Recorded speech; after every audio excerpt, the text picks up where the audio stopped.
आज हम उड्डयन इतिहास के एक बहुत ही दुखद दिन को याद करते हैं। यह दिन हमें याद दिलाता है कि तकनीकी प्रगति के बावजूद मानव त्रुटि और अप्रत्याशित घटनाएं कभी-कभी विनाशकारी परिणाम ला सकती हैं। 31 जुलाई 1992 को नेपाल में एक विमान दुर्घटनाग्रस्त हो गया था। यह दुर्घटना नेपाल के पहाड़ी क्षेत्र में हुई थी, जो बचाव कार्यों को और भी कठिन बना देती है। इस दुखद घटना में थाई एयरवेज फ्लाइट 311 शामिल थी। यह फ्लाइट बैंकॉक से काठमांडू जा रही थी और इसमें 99 यात्री और 14 क्रू मेंबर सवार थे। हम बात करेंगे कि उस दिन क्या हुआ था। पायलट और क्रू ने अपनी पूरी कोशिश की, लेकिन दुर्भाग्यवश वे इस दुर्घटना को टाल नहीं सके। सबके लिए उड़ान को सुरक्षित बनाने के लिए इन घटनाओं को याद रखना महत्वपूर्ण है। यह हमें सिखाता है कि सुरक्षा प्रक्रियाओं का पालन कितना महत्वपूर्ण है। हम उड़ान, उसमें सवार लोगों और दुर्घटना के कारण बनी घटनाओं पर चर्चा करेंगे। यह जानना महत्वपूर्ण है कि उस दिन क्या गलत हुआ और हम इससे क्या सीख सकते हैं। हम इन्वेस्टिगेशन और हमने क्या सीखा, इस बारे में भी बात करेंगे। ब्लैक बॉक्स की रिकवरी और जांच ने कई महत्वपूर्ण जानकारियां प्रदान की। मेरे साथ जुड़ें और थाई एयरवेज फ्लाइट 311 को याद करें। यह हमारी जिम्मेदारी है कि हम इन घटनाओं से सीखें और भविष्य में ऐसी त्रासदियों को रोकने के लिए हर संभव प्रयास करें। थाई एयरवेज फ्लाइट 311 एक निर्धारित अंतर्राष्ट्रीय उड़ान थी। यह थाईलैंड के बैंकॉक से नेपाल के काठमांडू जा रही थी। फ्लाइट नंबर 311 था। इसमें शामिल विमान एयरबस A310-304 था। इस प्रकार का विमान मध्यम से लंबी दूरी की उड़ानों के लिए बनाया गया है। यह कई यात्रियों को ले जा सकता है। यह विमान थाई एयरवेज इंटरनेशनल द्वारा संचालित किया जा रहा था। थाई एयरवेज थाईलैंड की फ्लैग कैरियर एयरलाइन है। उस दिन थाई एयरवेज फ्लाइट 311 में कई लोग सवार थे। यह एक विशेष दिन था क्योंकि यह फ्लाइट पूरी तरह से भरी हुई थी। इसमें विभिन्न देशों के 99 यात्री सवार थे।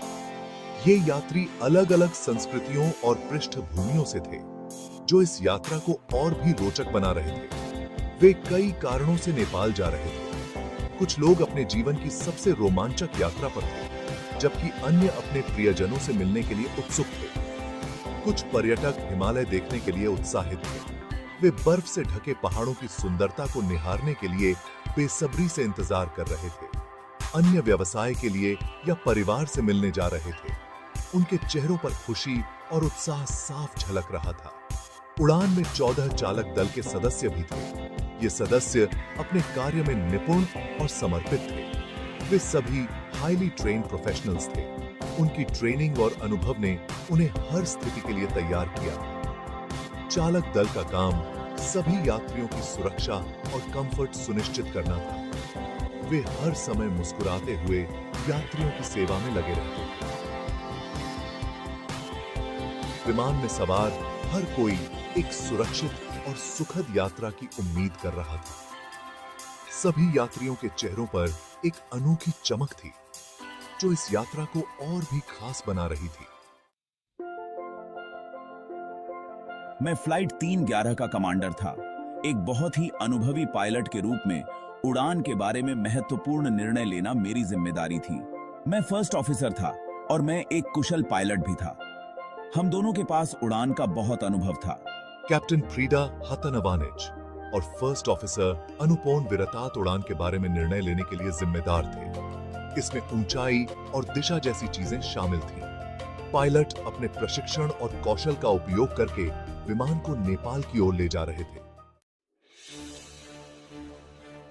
भाग 5 बादलों में परेशानी, मौसम और गलतफहमी।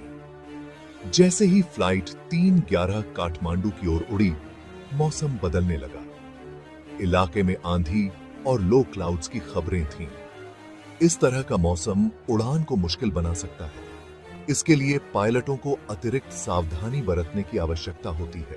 पायलटों और काठमांडू में हवाई यातायात नियंत्रण के बीच कुछ गलतफहमी भी थी। इससे स्पष्ट निर्देश प्राप्त करना कठिन हो गया। इन गलतफहमियों ने पायलटों के सामने आने वाली चुनौतियों को और बढ़ा दिया। भाग 6। एक भयानक हादसा। ऊंचाई की गलती और भ्रम। उड़ान के दौरान ऊंचाई की गलती हुई। विमान को एक निश्चित ऊंचाई पर होना चाहिए था, लेकिन कठिन परिस्थितियों और गलतफहमी के कारण ऐसा नहीं था। पायलट भी अपनी स्थिति को लेकर भ्रमित हो गए। वे सीमित दृश्यता के साथ पहाड़ों में नेविगेट करने की कोशिश कर रहे थे। इस भ्रम ने एक बुरी स्थिति को और भी बदतर बना दिया।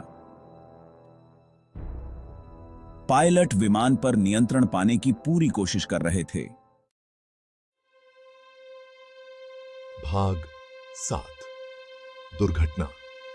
हिमालय में टक्कर। अफसोस की बात है कि तमाम कोशिशों के बावजूद थाई एयरवेज फ्लाइट 311 एक पहाड़ के किनारे जा टकराई। यह पहाड़ हिमालय में काठमांडू से लगभग 30 मील उत्तर में था। टक्कर बहुत भीषण थी। यह दुर्घटना स्थानीय समयानुसार 12:01 पर हुई। कोई जीवित नहीं बचा। इस दुखद घटना ने दुनिया को झकझोर कर रख दिया। यह उन खतरों की याद दिलाता है जो उड़ान के दौरान हो सकते हैं। भाग 8। त्रासदी की जांच। क्या गलत हुआ? दुर्घटना के बाद जांचकर्ताओं ने यह पता लगाने के लिए कड़ी मेहनत की कि क्या गलत हुआ। उन्होंने विमान के ब्लैक बॉक्सेस को देखा। ये बॉक्सेस उड़ान डेटा और कॉकपिट वार्तालाप रिकॉर्ड करते हैं। उन्होंने मौसम की स्थिति और पायलटों और हवाई यातायात नियंत्रण के बीच संचार का भी अध्ययन किया। जांच से पता चला कि दुर्घटना का मुख्य कारण पायलटों द्वारा की गई गलतियों की एक श्रृंखला थी। इसमें ऊंचाई की गलती और नेविगेशन संबंधी भ्रम शामिल था। भाग 9। सबक सीखा। सुरक्षा सिफारिशें। जांच में कुछ कंट्रीब्यूटिंग फैक्टर्स की भी पहचान की गई जो दुर्घटना में महत्वपूर्ण भूमिका निभाते हैं। इनमें खराब मौसम, संचार में भाषा की बाधाएं और विमान में उन्नत नेविगेशन उपकरणों की कमी शामिल थी। अपने निष्कर्षों के आधार पर जांचकर्ताओं ने कई महत्वपूर्ण सुरक्षा सिफारिशें की। इनमें संचार प्रोटोकॉल में सुधार, बेहतर नेविगेशन तकनीक का उपयोग और पहाड़ी क्षेत्रों में उड़ान भरने वाले पायलटों के लिए अधिक प्रशिक्षण प्रदान करना शामिल था।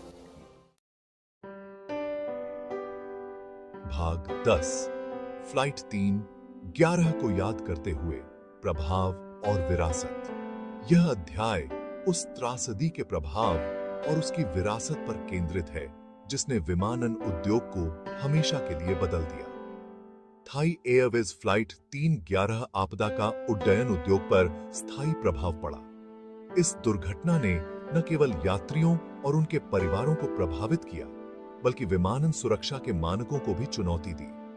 इससे सुरक्षा नियमों और प्रक्रियाओं में महत्वपूर्ण सुधार हुए। विमानन उद्योग ने इस घटना से सीखा और सुरक्षा उपायों को और भी सख्त बनाया। नए नियम और प्रक्रियाएं लागू की गईं ताकि भविष्य में ऐसी घटनाओं को रोका जा सके। दुनिया भर में एयरलाइंस और विमानन अधिकारियों ने ऐसी ही त्रासदियों को दोबारा होने से रोकने के लिए कदम उठाए। अंतर्राष्ट्रीय स्तर पर सहयोग बढ़ा और सुरक्षा मानकों को एक नई ऊंचाई पर ले जाया गया। फ्लाइट 311 के पीड़ितों को याद करने के लिए स्मारक बनाए गए थे। इन स्मारकों ने न केवल उन लोगों की याद को जीवित रखा, बल्कि विमानन सुरक्षा में सुधार के लिए प्रेरणा भी दी। उनका नुकसान विमानन सुरक्षा में निरंतर सुधार के महत्व की याद दिलाता है। यह हमें यह सोचने पर मजबूर करता है कि हम और क्या कर सकते हैं ताकि ऐसी त्रासदियों को रोका जा सके। यह आकाश में सुरक्षा के उच्चतम मानकों के लिए हमेशा प्रयास करने की याद दिलाता है। पायलटों, इंजीनियरों और ग्राउंड क्रू के लिए यह एक निरंतर प्रयास है कि वे हर उड़ान को सुरक्षित बनाएं। थाई एयरवेज फ्लाइट 311 की कहानी सुनने के लिए धन्यवाद। यह कहानी हमें याद दिलाती है कि सुरक्षा में कोई समझौता नहीं होना चाहिए। याद रखें, सुरक्षा हमेशा हमारी सर्वोच्च प्राथमिकता होनी चाहिए। हर कदम, हर प्रक्रिया और हर निर्णय को सुरक्षा के दृष्टिकोण से देखा जाना चाहिए ताकि हम सभी सुरक्षित रह सकें। तो दोस्तों, आज के लिए बस इतना ही। देखने के लिए धन्यवाद। वीडियो को लाइक और शेयर करें और ऐसी ही और कहानियों के लिए क्लिपस्टर को सब्सक्राइब करें।